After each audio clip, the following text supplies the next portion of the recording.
ಸರ್ಕಾರಿ ಕಾಲೇಜುಗಳಲ್ಲಿ ಓದುವ ವಿದ್ಯಾರ್ಥಿಗಳು ಸಹ ಪ್ರತಿಭಾನ್ವಿತರಾಗಿದ್ದು, ಖಾಸಗಿ ಕಾಲೇಜು ವಿದ್ಯಾರ್ಥಿಗಳಿಂದ ಪ್ರತಿಭೆಯಲ್ಲಿ ಕಡಿಮೆ ಇಲ್ಲದಿರುವಾಗ ಬಹುತೇಕ ಕಂಪನಿಗಳು ಖಾಸಗಿ ಕಾಲೇಜುಗಳಲ್ಲಿ ಮಾತ್ರ ಕ್ಯಾಂಪಸ್ ಸೆಲೆಕ್ಷನ್ ಮಾಡುತ್ತಿರುವುದರಿಂದ ಸರ್ಕಾರಿ ಕಾಲೇಜುಗಳಲ್ಲಿ ಓದುವ ವಿದ್ಯಾರ್ಥಿಗಳಿಗೆ ಅನ್ಯಾಯ ಆಗ್ತಾ ಇದೆ. ಸರ್ಕಾರಿ ಕಾಲೇಜುಗಳಲ್ಲೂ ಕ್ಯಾಂಪಸ್ ಸೆಲೆಕ್ಷನ್ ಮಾಡಲಿ ಅಂತ ಆಮ್ ಆದ್ಮಿ ಪಾರ್ಟಿ ಯುವ ಘಟಕದ ಅಧ್ಯಕ್ಷ ಹಾಗೂ ವಕೀಲ ಲೋಹಿತ್ ಜಿ ಹನುಮಾಪುರ ಆಗ್ರಹಿಸಿದರು. ಇಂದು ಕೋಲಾರ ಪತ್ರಕರ್ತರ ಭವನದಲ್ಲಿ ಮಾಧ್ಯಮದವರೊಂದಿಗೆ ಮಾತನಾಡಿದ ಅವರು, ಇಂದಿನಿಂದ ಜಿಲ್ಲೆಯಲ್ಲಿ ಅಭಿಯಾನ ಪ್ರಾರಂಭ ಮಾಡಿದ್ದು, ಸರ್ಕಾರಿ ಕಾಲೇಜುಗಳ ವಿದ್ಯಾರ್ಥಿಗಳಲ್ಲಿ ಕ್ಯಾಂಪಸ್ ಸೆಲೆಕ್ಷನ್ ಬಗ್ಗೆ ಅರಿವು ಹಾಗೂ ಜಾಗೃತಿ ಮೂಡಿಸಲು ಕರಪತ್ರಗಳನ್ನು ವಿತರಣೆ ಮಾಡುವುದಲ್ಲದೆ ಸ್ಥಳೀಯ ಜಿಲ್ಲಾಧಿಕಾರಿಗಳು ಇದರ ಬಗ್ಗೆ ಜವಾಬ್ದಾರಿ ವಹಿಸುವಂತೆ ಮನವಿ ಮಾಡಲಾಗುತ್ತೆ ಅಂತ ತಿಳಿಸಿದರು.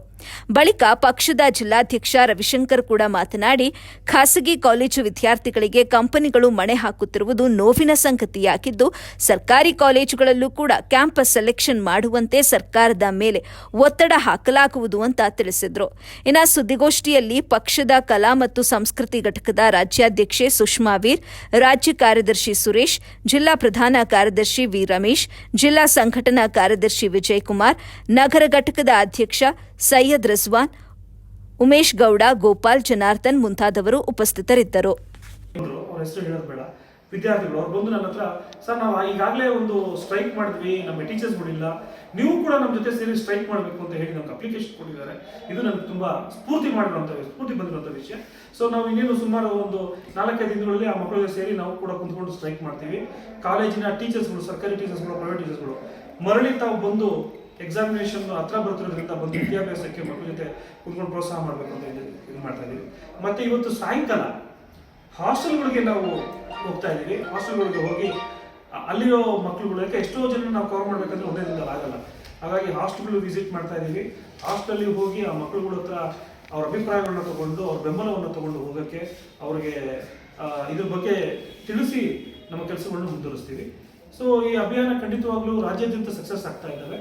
ಇವೆಲ್ಲವನ್ನೂ ತಗೊಂಡು ಏನು ಮಾಡ್ತೀವಿ ಅನ್ನೋದು ಕ್ವಶನ್ ಮಾರ್ಕ್. ನೆಕ್ಸ್ಟ್ ಇವೆಲ್ಲವನ್ನೂ ತಗೊಂಡೋಗಿ ನಾನು ವೃತ್ತಿಯಲ್ಲಿ ವಕೀಲ, ನಾನು ಇದನ್ನೆಲ್ಲ ತಗೊಂಡೋಗಿ ಪಬ್ಲಿಕ್ ಇಂಟ್ರೆಸ್ಟ್ ಲಿಟಿಗೇಷನ್ನ ಫೈಲ್ ಮಾಡ್ತೀನಿ, ಸರ್ಕಾರವನ್ನು ಪಾರ್ಟಿ ಮಾಡ್ತೀನಿ, ರಾಜ್ಯ ಸರ್ಕಾರವನ್ನು ಪಾರ್ಟಿ ಮಾಡ್ತೀನಿ, ಸೆಕ್ರೆಟರಿಯೇಟ್ನ ಪಾರ್ಟಿ ಮಾಡ್ತೀನಿ, ಜಿಲ್ಲಾ ಅಧಿಕಾರಿಗಳು ಯಾರು ಇರ್ತಾರೋ ಆ ಜಿಲ್ಲೆಯಲ್ಲಿ ಅವ್ರನ್ನ ಪಾರ್ಟಿ ಮಾಡಿ ಎಲ್ರಿಗೂ ನೋಟಿಸ್ ಹೋಗೋ ರೀತಿ ಮಾಡಿ, ಹೈಕೋರ್ಟಿನಿಂದ ಇದು ಸರಿ ಅನಿಸಿದ್ರೆ ಹೈಕೋರ್ಟ್ಗೆ ಅಥವಾ ರಾಜ್ಯ ಜನಕ್ಕೆ ಕಂಪಲ್ಸರಿ ಕ್ಯಾಂಪಸ್ ಇಂಟರ್ವ್ಯೂ ಆಗಲೇಬೇಕು ಅನ್ನೋದು ನನ್ನ ಒಂದು ಪ್ಲೀ ಆಗಿರುತ್ತೆ ಕೋರ್ಟ್ ಮುಂದೆ. ಸೊ ಈ ಕೇಸ್ನ ಕೆಲಸ ನಿರ್ವಹಿಸ್ತಾ ಇದ್ದೀನಿ.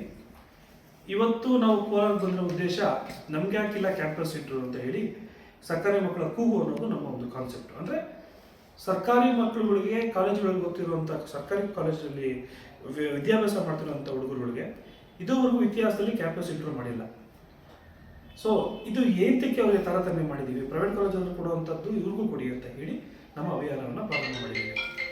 ಇದು ಕೋಲಾರ ಬಂದು ನಮ್ಮ 2ನೇ ಜಿಲ್ಲೆ. ಈಗಾಗಲೇ ನಾವು ಮೈಸೂರಿನಲ್ಲಿ ಮೊದಲು ಪ್ರಾರಂಭ ಮಾಡಿದ್ವಿ, ಡಿಸೆಂಬರ್ 17, 18, 19 ಆ ದಿನಾಂಕದಲ್ಲಿ 3 ದಿನ ನಾನು ಮೈಸೂರಲ್ಲಿ ಈ ಅಭಿಯಾನವನ್ನು ಮಾಡಿದಾಗ ನಮಗೆ ಸುಮಾರು ಗೌರ್ಮೆಂಟ್ ಕಾಲೇಜ್ ಮಕ್ಕಳುಗಳು ಮಿಸ್ ಕಾಲ್ ಕೊಟ್ಟು ನಮ್ಮ ಪಾಂಪ್ಲೆಟ್ಗಳನ್ನ ತಗೊಂಡು ನಮ್ಮ ಜೊತೆ ನಿಂತ್ಕೊಂಡು ಸಪೋರ್ಟ್ ಮಾಡಿ, ಸೊ 1500 ತನಕ ಮಿಸ್ ಕಾಲ್ಸ್ಗಳು ಒಂದೇ ದಿನ 2 ದಿನದಲ್ಲಿ ನಮಗೆ ಬರುತ್ತೆ. ಸೊ ನಾವು ಮತ್ತೆ ಅವ್ರಿಗೆ ವಾಪಸ್ ಫೋನ್ ಮಾಡಿದಾಗ ಅವ್ರು ಹೇಳ್ತಾರೆ, ಇಲ್ಲ ನಿಮ್ಮ ಅಭಿಯಾನ ತುಂಬ ಚೆನ್ನಾಗಿದೆ, ನಮಗಾಗಿ ನೀವು ಹೋರಾಟ ಮಾಡ್ತಿದ್ದೀರಿ, ಈ ಅಭಿಯಾನವನ್ನು ನೀವು ನಡೆಸ್ಕೊಂಡು ಹೋಗಿ ಅಂತ ಹೇಳ್ತಾರೆ.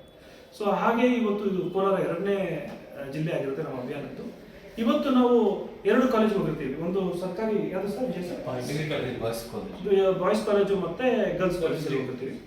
ಮತ್ತೆ ಹಾರ್ಟಿಕಲ್ಚರ್ ಕೂಡ ಹೋಗಿದ್ವಿ ಅನ್ಸುತ್ತೆ, ಅಲ್ಲೂ ಹೋಗಿದ್ವಿ.